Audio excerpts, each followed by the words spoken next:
Hey, what up, fam? We're doing the Maryland Civil War trails, and we're also on the historic National Road. It's the Barbara Fritchie House.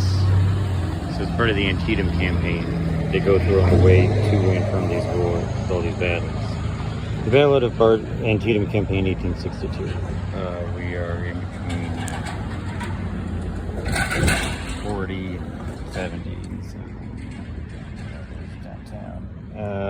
Up from the meadows rich with corn, clear in the cool September morn, the clustered spires of Frederick stand, green-walled by the hills of Maryland. Round about them orchards sweep, apple and peach tree fruited deep, fair as a garden of the Lord, to the eyes of the famished rebel horde. In the pleasant morn of the early fall, when Lee marched over the mountain wall, over the mountains winding down, horse and foot, into Fredericktown. 40 flags with their silver stars, 40 flags with their crimson bars, flapped in the morning wind. The sun, or noon, looked down and saw not one. Up rose old Barbara Fritchie then, bowed with her 80 years and 10. Bravest of all in Fredericktown, she took up the flag the men hauled down. In her attic window the staff she set, to show that one heart was loyal yet. Up the street came the rebel tread, Stonewall Jackson riding ahead. Under his slouched hat, left and right, he glanced. The old flag met his sight. Halt! The dust-brown ranks stood fast. Fire! Out blazed the rifle blast. It shivered the window pane and sash. It rent the banner with seaming gash. Quick as it fell from the broken staff, Dame Barbara snatched the silken scarf. She leaned far out of the windowsill and shook it forth with a royal will. Shoot if you must this old gray head, but spare your country's flag, she said. A shade of sadness, a blush of shame, over the face of the leader came. The nobler nature within him stirred to life at that woman's deed and word. Who touches a hair on yon gray head dies like a dog. March on, he said. All day long through Frederick Street sounded the tread of marching feet. All day long that free flag toast over the heads of the rebel host.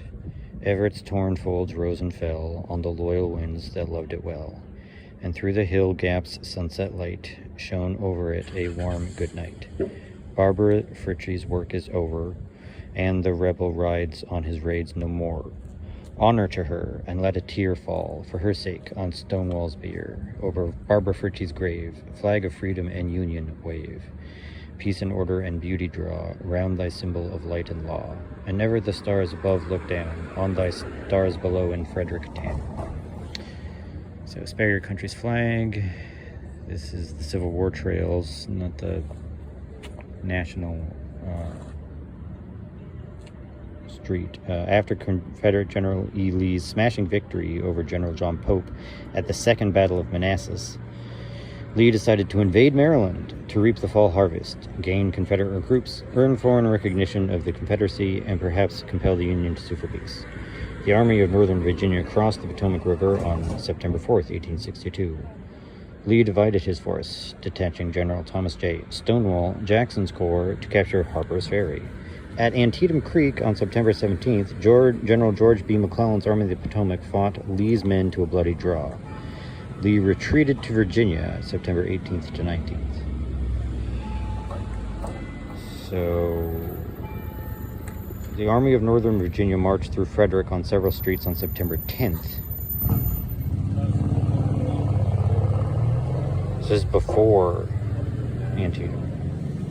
Feisty local unions, mostly women, taunted the troops by waving the stars and stripes as they passed by. A year later, the poet John Greenleaf Whittier immortalized one of the women in, quote, The Ballad of Barbara Fritchie, quote.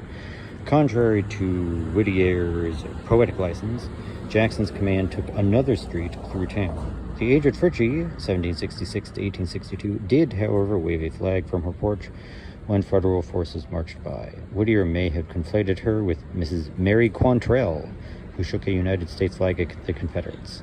They ignored her. Whittier's poem raised patriotic spirits throughout the Union when it was published. And so this is the whole other thing. This is just as a part of this whole nonsense. It's the most bloodiest day in American history. Not this one, I guess. Yeah. So, okay.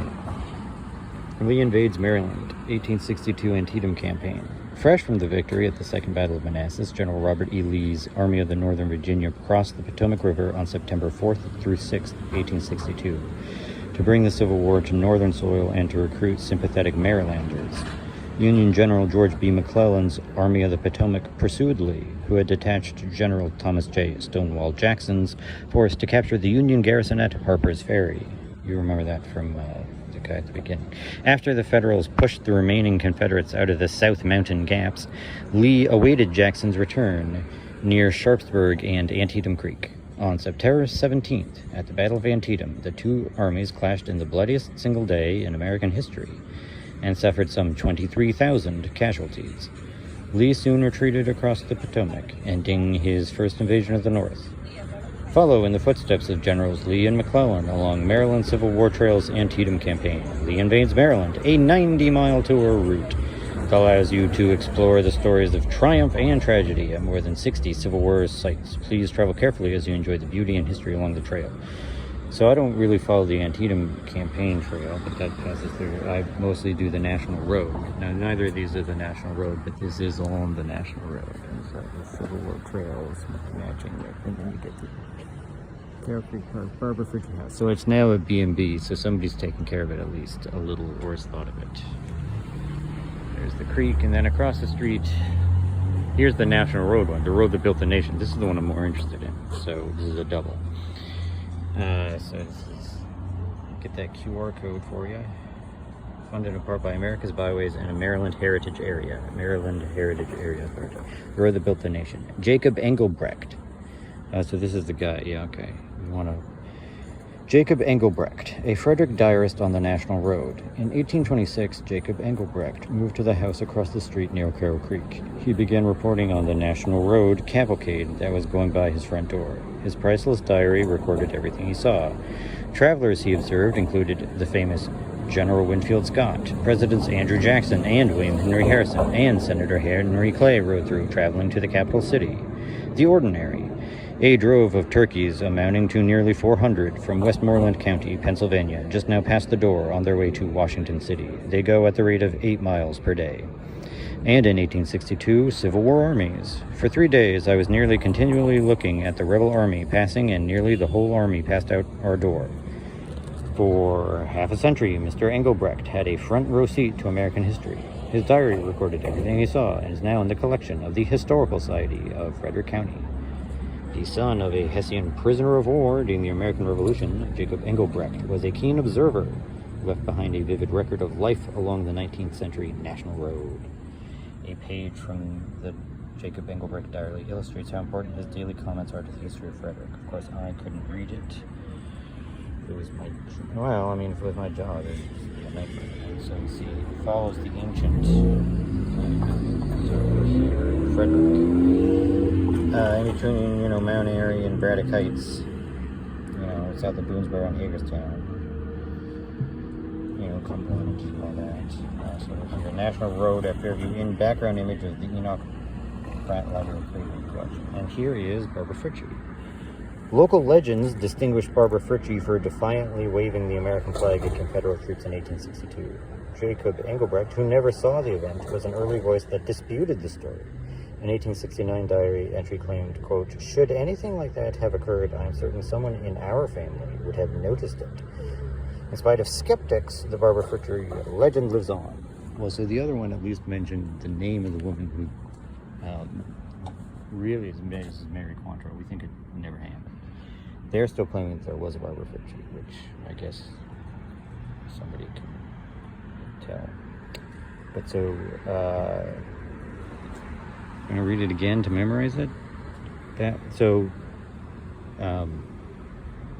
Garrison Keillor came to town at the Weinberg. He apparently made everybody recite it, and all the old folks still had it memorized, or at least could, 40 flags with their silver stars, 40 flags with their crimson bars. Okay, thanks.